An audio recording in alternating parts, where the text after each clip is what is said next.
I've been involved with Frailsafe right from the very start of the project, before it was even called Frailsafe. At that time, the British Geriatric Society and its then president, Finbar Martin, wanted to start working in a real quality-directed way. Tom Downes had had the idea of a checklist to improve the acute care for older people visiting hospital. How we got to the collaborative is a 4-year story. Frailsafe started as a good idea. Just 2 geriatricians sat together wondering how we could improve the quality of older people's care. We knew about checklists improving safety in the airline industry. We'd studied and understood how that had been translated into surgical operating theatres, and we posed ourselves a challenge. Could that be translated into the complexity of acute medical care of frail older patients? The British Geriatric Society has been supporting Frailsafe for a couple of years now, since really quite early on in its development, because we believe it's an important initiative to try to improve care for frail older people. This is a great opportunity that the Health Foundation is allowing us to undertake, having won a grant from them. We're bringing together 12 hospitals to try to develop and learn how to implement a safety checklist to improve the reliability of frail older people's care in our acute hospitals. We know how to prevent these adverse events. It's by doing simple things well. We know how to prevent people falling over, how to stop them getting clots in the lungs, how to stop them getting pressure ulcers. We don't always do the right things, not because we don't know what to do, but because we forget to do them. We get caught up in the complexities of care. They're more likely to stay in hospital for longer. We know that them receiving specialist care early on actually improves their chances of a good outcome. With Frailsafe, we're not trying to get people to do extra things, and that's been one of the things that we've been emphasising throughout the teaching session. We wanted to design something that anybody could use, whether or not they actually have an interest in the care of older people. Frailsafe is working as a check and challenge list, a trigger tool.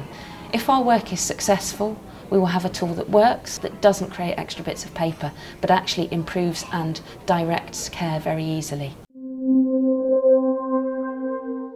Frailsafe's undergone a lot of development in the last 2 to 3 years to make it as simple and as usable as possible, but so far it's only been tested in a small number of hospitals, and we're keen to learn more about how it can be implemented across the wider NHS.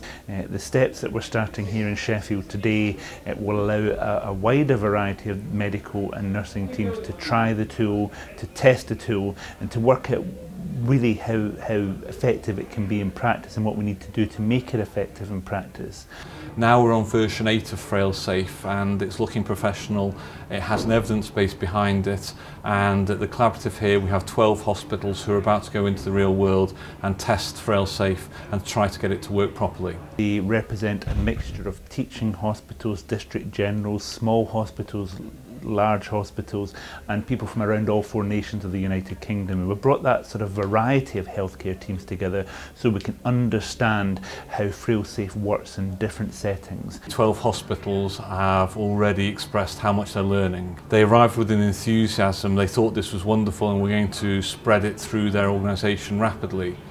But by teaching improvement science and teaching them about what the mechanics are, the science behind Frailsafe, they're changing their view. They're now thinking about how they're going to start this small, how they're going to test Frailsafe at a very local level and measure it to see if the change they're making is an improvement. What we need to obtain though is evidence that it works. Once we've got the evidence that it works, we've already got enthusiasm, but what those enthusiastic sites need, even those that aren't pilot sites, is need evidence to be able to take this and convince their board, their governors that this is the thing to be doing.